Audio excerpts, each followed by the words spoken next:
So the path forward.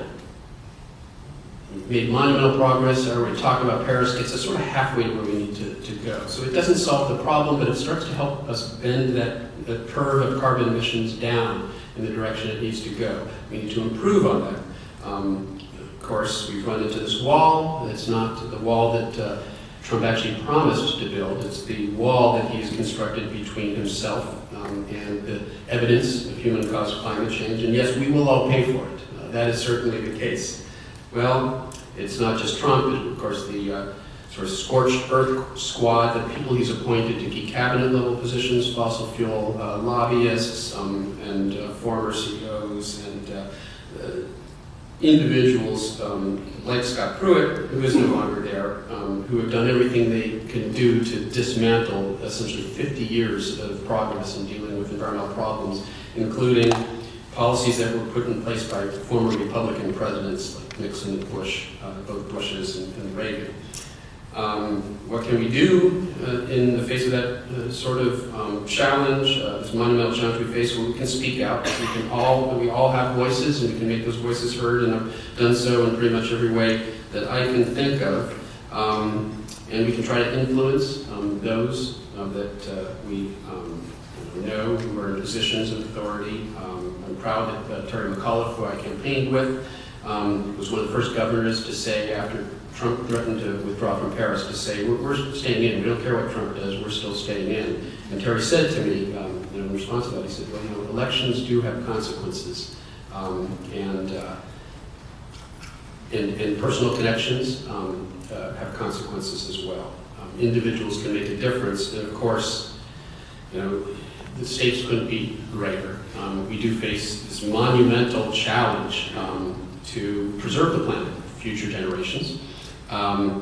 It will, as Barry Gold pointed out, that statement, the decisions we make within the next 5 to 10 years, I would modify it a bit. The decisions we make right now, because we've lost that 5 to 10 years, it's right now. The decisions we make now will determine whether we can prevent catastrophic climate change and further environmental degradation. If we don't like the path that we're on right now, the good news is in less than 100 days, we can express our voices. We can express them at the voting booth. And we can say out loudly and affirmatively that we want to go in a different direction. And there's nothing more important that we can do right now than organize and help get out the vote. I agree with, I'm going to forget who it was, George Will.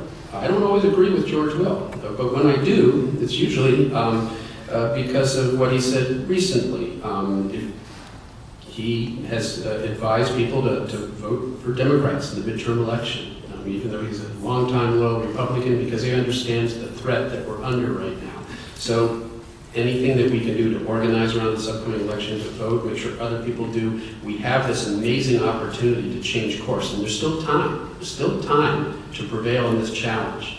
But we can't lose another 1 or 2 years. And so I'll leave it on that note and be happy to field questions. Thank you.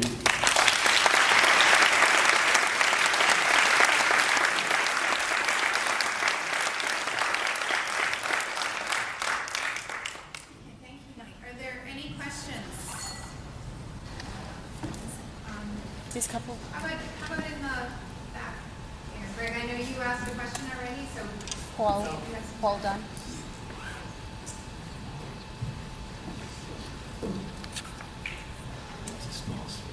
Thank you so much for your work. Really, really great presentation. My question is one of metrics. We have the temperature problem. We clearly have a temperature problem. We have a CO2 problem. CO2 problem, most would say, causes the temperature problem. Do we feed into the deniers by using, well, it's a 2, 5, or 10 degree Fahrenheit change since the Industrial Revolution, which is a 1/10 of a degree per year and sort of hard to argue about, versus using another metric, which in my lifetime, it's gone up by 35%, the CO2 level in the atmosphere. You can't fake that. Oh no, these scientists, they can fake anything, you know, they're out there cooking books. We've even got the ice sheets to play along with our agenda. It's amazing.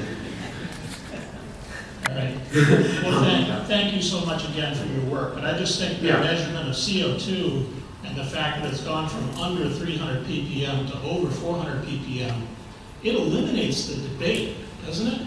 Yeah, and so, you know, there is another talk that I give where I show those graphs, and they're quite compelling. This is a different sort of talk. We're trying to use satire and humor to talk about the problem. But you're absolutely right. I mean, you know, it's not just the CO2 or the global average temperature, it's the impacts that that's having right now. And so I, you know, really try to convey in my public presentations the remarkable increases we're seeing in truly destructive extreme weather events, because that's where the rubber hits the road. It isn't in, you know, a degree or of warming of the global average temperature, but all of the impacts that that is leading to. And I sometimes remind people that temperature changes smaller than the one that we're facing now were the difference between North America with an ice sheet covering half of it and the world we live in today. So small changes in the average temperature of the Earth can have very profound impacts on global sea level and on extreme weather events, as we can now see. As I said before, the impacts are no longer so. They really aren't. And I think that's where the rubber hits the road. I think it's critical that we make that connection. And we get newscasters and meteorologists to make that connection, because it doesn't happen often enough. In the last couple of weeks of record heat and unprecedented extreme weather events, there was a study recently that looked at how many news articles or segments mentioned climate change, and it was minimal, it was tiny. We have to get journalists and editors to make those connections, because they do a disservice to the discourse by not helping us connect the dots. Senator White has some questions. Mike, you're one of the leading scientists of our time. The science of climate change is extremely robust and extremely well established. I think every one of the scientific societies of all of the major scientific disciplines has signed up and said, yep, this is the real deal.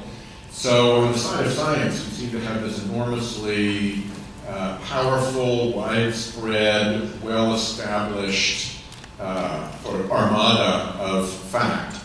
On the other side, you've got these oddball types who have huge personal conflicts of interest and who are often speaking demonstrable nonsense. And yet, they've kind of fought us to a tie, which suggests to me that there is an apparatus differential between the apparatus that supports their efforts to mislead up against the communications capability of the scientific establishment. And I would like to hear your thoughts on what the scientific world needs to do to adapt to having this new and very persistent predator in its midst. Yeah, thanks for the question, Senator. It's a very important question. And you're right. You know, the sort of forces of anti-science, these fringe individuals, you know, as you say, are not actual leading scientists, don't even make logically sensible arguments, and somehow they've had this prominence in our discourse. At least none of them have risen to the level of being the chief executive of the, no, I guess they have, I take that back. I mean, we have that sort of thinking now in the White House itself. And so how can that be? How can it be that 99% of the scientists, the U.S. National Academy of Sciences, for the conservatives who are unwilling to listen to what the IPCC, the Intergovernmental Panel on Climate Change, operates under the United Nations, has to say, as Senator White House just said, you know, every scientific organization in the U.S. and Europe, around the world, that's weighed in on this. The U.S. National Academy of Sciences, which was founded by a Republican president, Abraham Lincoln, to assess policy relevant science. All of the world's scientists are in full agreement about the reality and threat of climate change, and yet In our media discourse, it's treated almost as a 50-50 proposition, and scientists are on the defensive simply for doing their work and publishing it in leading journals and trying to communicate it to the public are attacked and vilified.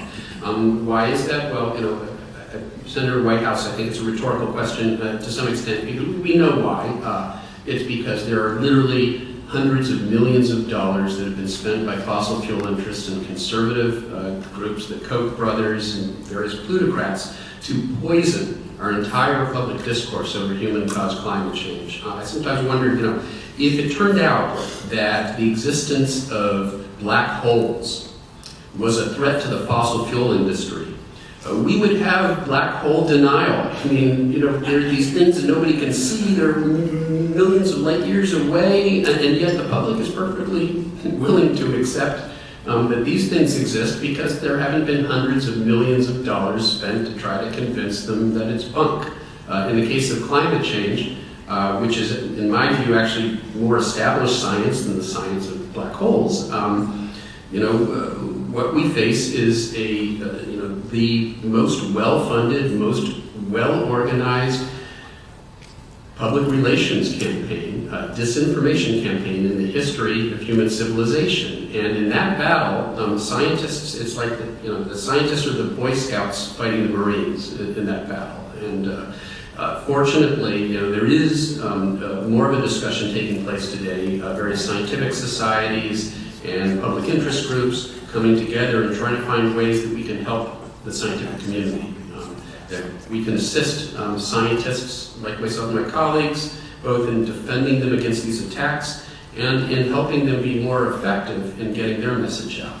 We need some balance. Right now, the playing field is hugely skewed where, you have the fossil fuel industry spending hundreds of millions of dollars to poison our discourse, and there's very little support or resources for helping the scientists do their work. So I would say, this is a conference about leaders, and I know there are a number of real leaders here today in the business community and elsewhere.